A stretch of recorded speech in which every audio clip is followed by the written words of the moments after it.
Diamond Detective Agency for mayhem of distinction. Ooh. Ooh. Yes. Oh. No. Ooh. Why? Mayhem of distinction. I said that. And I said ooh.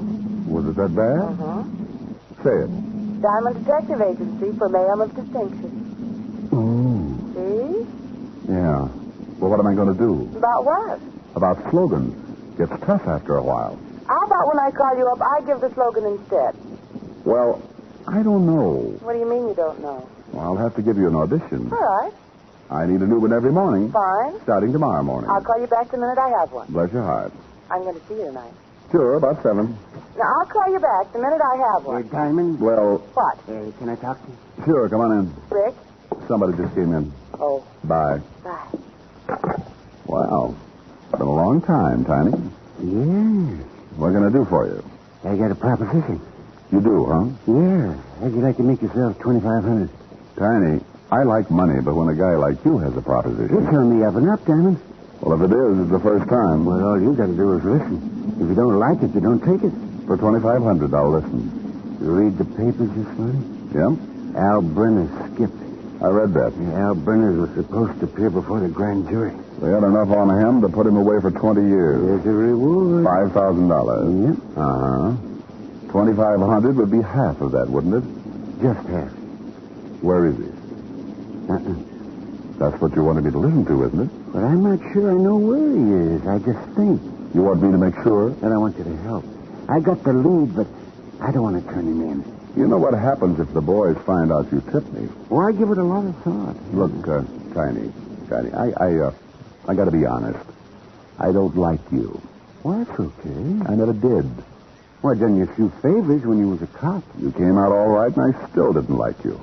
I don't like professional stoolies. Well, okay, I'm not... And especially, I don't like one for a partner. Well, then take the whole $5,000 and pay me for my services. No. If I can do Walt Levinson a favor and bring in Brenner's and still make $2,500, we'll split it right down the middle. It's a deal? As long as I don't have to see you too much. Now, this is what I've got. There's a guy named Stringer. You heard of him? I don't think so. Well, he's not a local boy. He's an import. Used to work for Brenner's back in St. Louis, 1929-30. When Brenner's moved east, he stayed and did himself some good. That's before my time. Well, Stringer's in town. So what? I hear Brenner's ain't even skipped town. I hear he's hiding out right in town somewhere until the heat cools. Well, that'd be smart. He knows they'd cover everything in and out. Well, Brenner skipped yesterday morning. The law didn't spot it until the afternoon. I heard about Stringer, and I started thinking. Brenner needs a contact. He's smart, and he wouldn't trust them and his local boys. So Stringer's it. Yeah. That's all you've got? No. I followed Stringer last night, and I lay 10-1 he saw Brenner. Where? You meet me tonight at the corner of Maple and Palm. Maple and Palm? Long Island. Well, what's out there? You'll be there. I'll show you. Oh, look, Tiny, you... I'm just playing it safe, Diamond. I tell you everything. You could make the score alone, and I couldn't open my mouth. Okay, Tiny. What time? 8 o'clock. Well, I'd made a deal with Tiny Gillespie. Half of a $5,000 reward for Al Brenner, one of the biggest hoodlums in the business. I'd known Tiny for a lot of years. He was a professional stoolie who knew the underworld like the inside of his shirt and didn't have a friend to his name. It was dangerous doing business with Tiny, but $2,500 can take the edge off a lot of danger. I went home, changed my clothes, and was about to pick up the phone to call Helen. Yeah? I called your office. Oh, hi, dear. How's this? Diamond Detective Agency. If you can't get Sherlock or Perry Mason for $100 a day, I start chasing. Helen. Pretty good, huh? Oh, it's great. I thought so. Just great. Why'd you leave your office so early? I was just going to call you. Rick. I can't make it until later, sweetheart. I'm sorry. But I started such a wonderful dinner. And I started making $2,500. $2,500? Yes, dear. Well, you just take your time. The dinner's not that important. I knew you'd understand. Now, work hard and don't worry about me. I'll see you when you solve the case. And get the $2,500. Rick, you don't think that I'm only interested in the money? Not in $1 million. Years.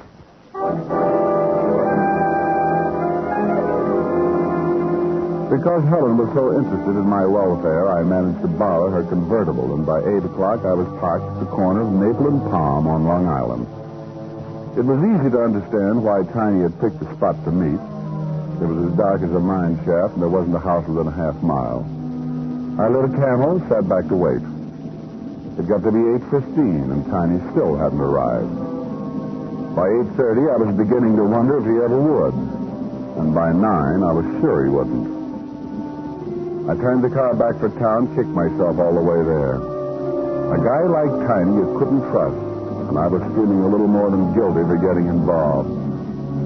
By the time I hit Broadway, I was matted in a hole with a hot foot. I turned right, drove down to the river, and a dive called the Purple Garter, a hangout for winos, bums, and a stoolie named Tiny Gillespie. There were only a few customers in the room and a bartender named Sampson that I'd done business with before. Hello, Mr. Diamond. Hello, Sampson. I'm looking for Tiny Gillespie. Ain't here. How about a drink? No, I'm not interested in a long illness. Have you seen Tiny? Earlier. What's earlier? Around 7.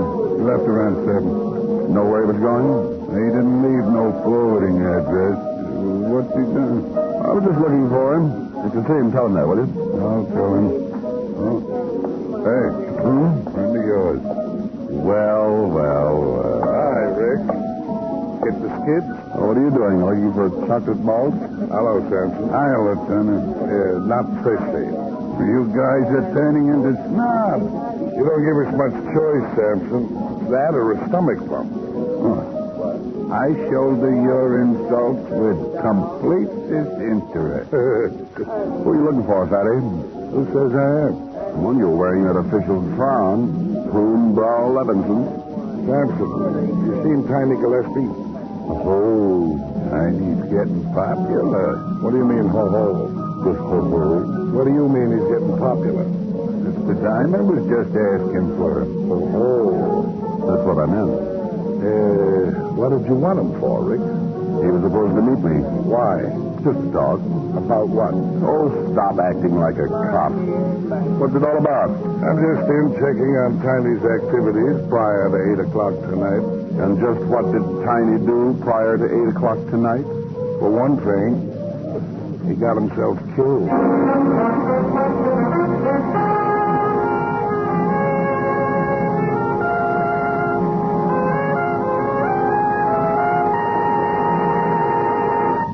Before we continue with Richard Diamond. Back to Richard Diamond, Private Detective, starring Dick Powell.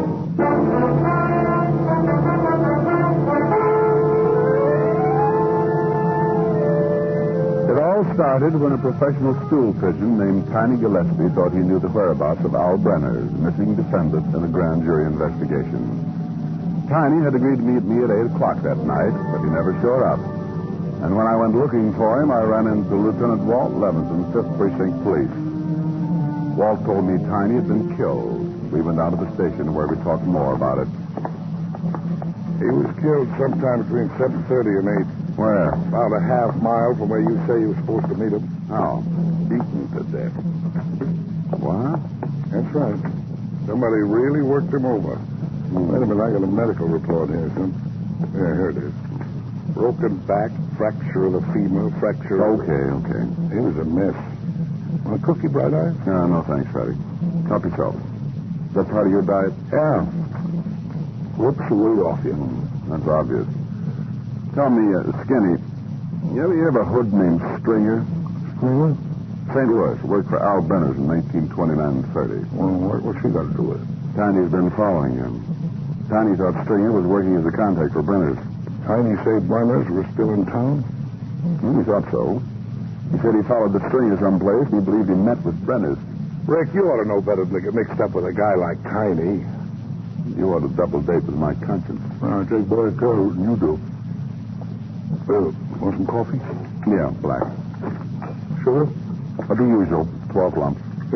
Listen, sweetie pie, if Brenner's is close and Tiny was supposed to meet you a half mile from where he was killed... It's a good bet Brenner's could still be in that area. Unless he skipped again and found out Tiny had him spotted. No, he knows he'd never get out of town now, and I don't think he's too worried about killing Tiny. I don't think he'd ever figured Tiny would tell anybody what he knew. He knows Tiny's done business with the law. And he knows that the law would have come instead of Tiny.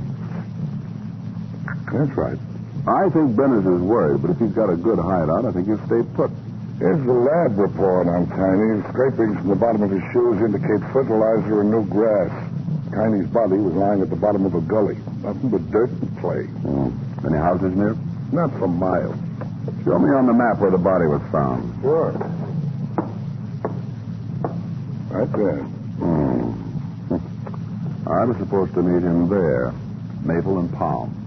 Sure isn't much in that section. Tiny couldn't have been too far from me before he was killed. He wouldn't have picked Maple and Palm if it was very far from what he wanted to show me. That makes sense, but they sure wouldn't dump his body too close to Brenner's hideout. Okay. Maybe they drove him 5 or 10 miles. 5 or 10 miles in every direction from Maple and Palm. Yeah, that's a lot of territory. Yeah, I know. Well, you better start checking it. I've got a hunch he'll dig up Brenner's. I'll put out an APB on this string of guys as soon as I check the records and talk with St. Louis for a description. Fine. I'll see you later. Where are you going? To see if I can beat you to Brenner's. Now, look, Bright Eyes. Oh, honey, with Tiny dead, there's a big old 5,000 all in one chunk. I'll let you know if I find Brenner's. I don't want the glory, just the loot. I left the station, climbed in the car, and drive to a gas station where I filled up with gas and picked up a map of the Long Island section. Then I went back to my office and started checking the Long Island phone directory.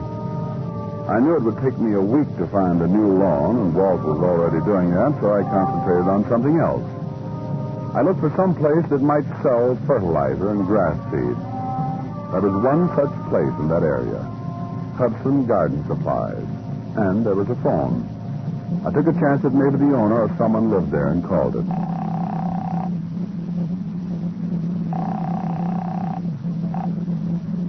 Yeah. Is this the Hudson Garden Supply? Huh? Is this the Hudson Garden? Yes, who is this? Well, who's this? This is Hudson. Who is this? My name's Diamond. Well, what do you want? It's after 12. Did you sell any fertilizer or grass seed in the last 2 or 3 weeks? Are you kidding? You do sell fertilizer? Oh, look, wise guy. Oh, come on. This is police business. Police? Lieutenant Walt Levinson, 5th Precinct. I thought you said your name was... Diamond. You want us to come out and pull you out of bed? Oh, look, I'm sorry. It sounded like a gag. Well, have you sold any fertilizer or grass seed in the last few weeks? Oh, yeah, sell a lot of fertilizer.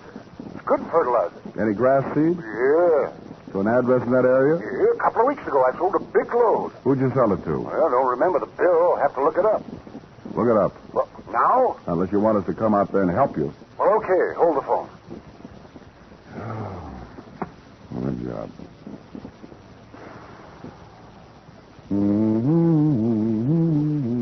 Hello? Yeah? That grass seed went to 7788 Shoreham Drive. What's the name on the bill? The Hillview Rest Home. You sell any other grass seed in the last week? No, but it's a lot of flowers and plants and plenty of fertilizer. You must love your work.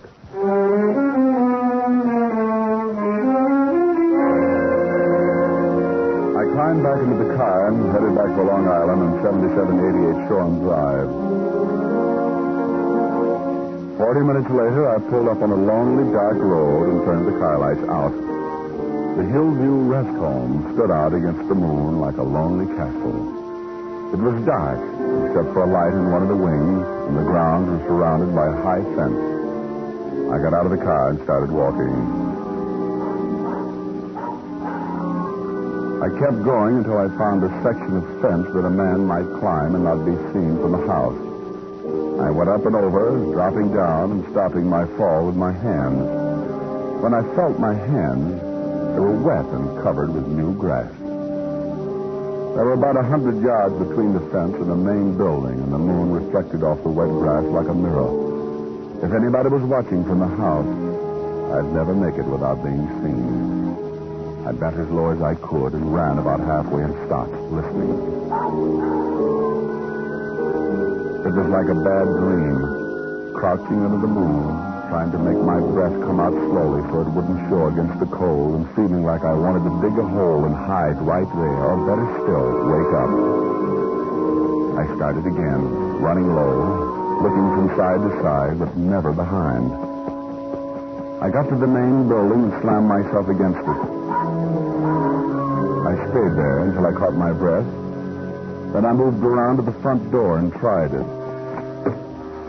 I got the surprise of my life. It was open. I found myself standing in a large room, dark except for a small red light burning over a door at the back. A staircase to my left led to the floors above, and there was another smaller room to my right that was black except for the shafts of moonlight slanting down through the barred windows. Barred windows and an open door. Something was wrong. Don't move. Don't move.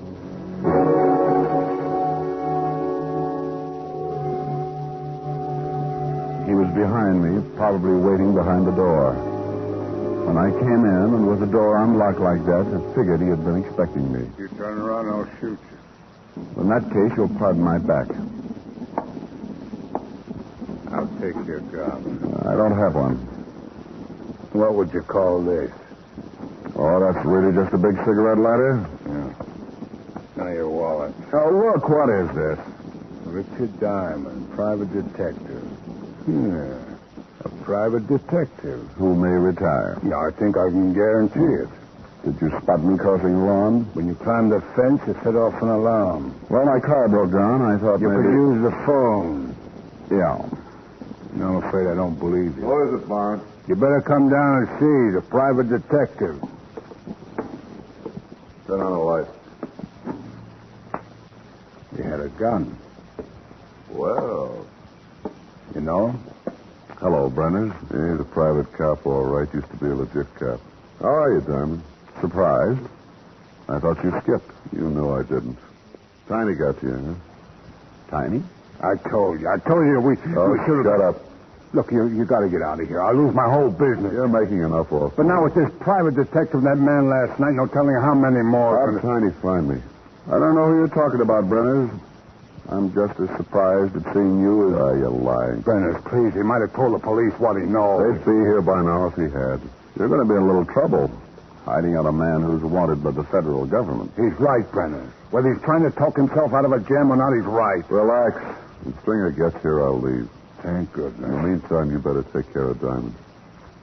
You mean like... Yeah. The way you did with Tiny Gillespie. No, but isn't there... You don't want to lose this place, do you? No. And I don't want anybody around to talk about me. How come you worked Tiny over like that? Why didn't you just use your gun? You're in for a treat, Diamond. You're going to have a hard time working me over like that. Oh, we're not going to do a thing. Hey, better take him downstairs. Stringer should be here any minute. Yeah, all right. Walk over to that door. Nice seeing you again, Diamond. Yeah. Open the door. Go on, I'll have to shoot you. Keep going. Down those stairs. You're making a big mistake. I have no choice. State's evidence might get you off easy. Oh, the murder charge? Might get just life. Yeah, I might not. Stop right there. Open the door and go on in. Oh, now, look. I'll shoot you right here. Okay. Alf. Alf. I'm here. What is that? I got somebody for you, Alf. Get in there. Oh, now, look. Go on. I was locked in the basement, and there was someone else there with me. It was a man. His head was shaved clean, and his eyes were wild and staring. He was sitting in a corner, and as he pulled himself up, he looked at me, tipped his head to one side like he was listening to something. I gotta take care of you, too, man. Then he was on his feet, shoulders hunched, and his arms hanging at his sides. And even bent over like that, he must have been 6.5 feet tall. He shuffled towards me like an ape, and I realized what it was that had given Tiny such a beating. You're bigger than the last one. You're gonna give me a little fight? Easy, boy, easy. I put my back to the wall and kept circling him, but he seemed to enjoy watching me try to get away. He'd reach out, and when I'd duck, he'd smile a horrible mouthful of teeth and rub his hands together like a little kid with a new game. I kept moving, talking to him, trying to calm him down, but I knew there wasn't a chance. The basement was a solid 4 walls and a heavy locked door, and one of us would have to die before the night was over. The way things stood, it was pretty obvious who it was going to be, and if I kept running, I was going to get tired and die a lot quicker. I stopped. Don't you want to play no more? He looked almost unhappy, like he wanted to keep on playing and wasn't going to be able to. He started moving in again, and I kicked him as hard as I could in the stomach. He doubled over, and for a second I felt bad, then he straightened and rushed me. He got his arms around me, and it was like being caught by a boa constrictor. The harder I fought, the tighter he squeezed. I started to pass out. Thought I heard shots. Then he picked me up over his head and threw me the length of the room. I tried to sit up, but I was too dazed. In the half light, I watched him shuffle in, his arms swinging. He was so strong and didn't even know he was fighting a man. Just a doll that wouldn't play anymore, and he was going to break it in 1,000 pieces. He reached for me just when somebody on the other side of the door started shooting. The giant stopped as the bolt of the door was pulled back, and then he turned. Rick, you come to fight me, too? Look out, Walt.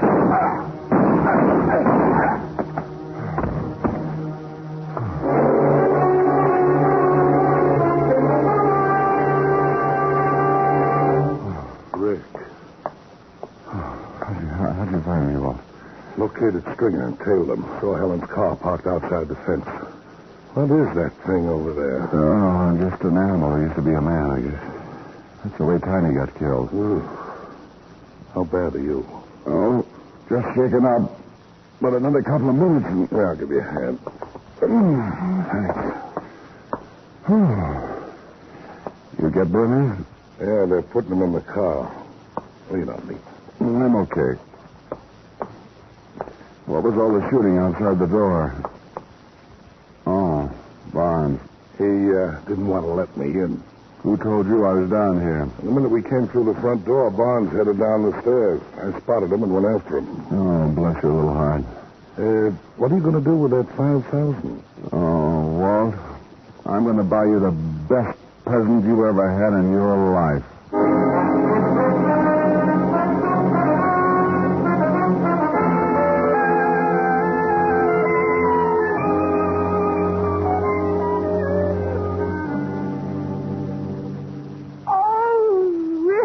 You like it, dear? Oh, it's a beautiful stove. Well, it's really nothing. Nothing. Got the beast during a summer safari in Africa.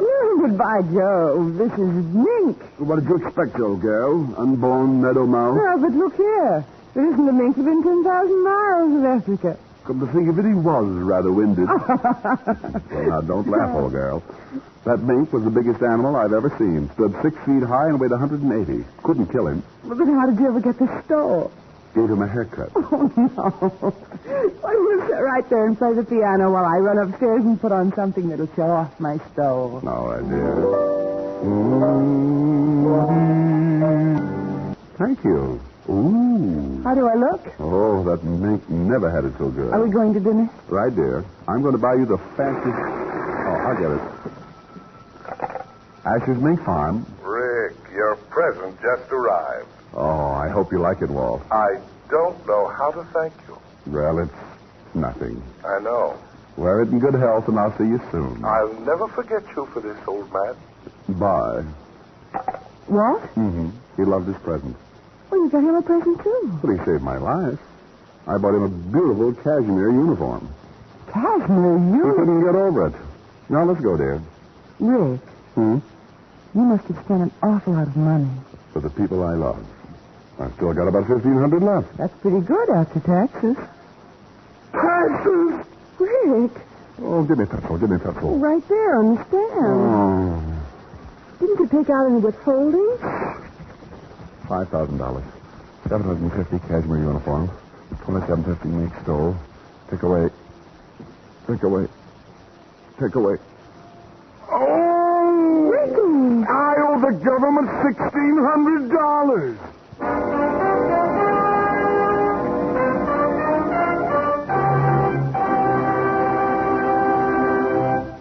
Ladies and gentlemen, the hospitalized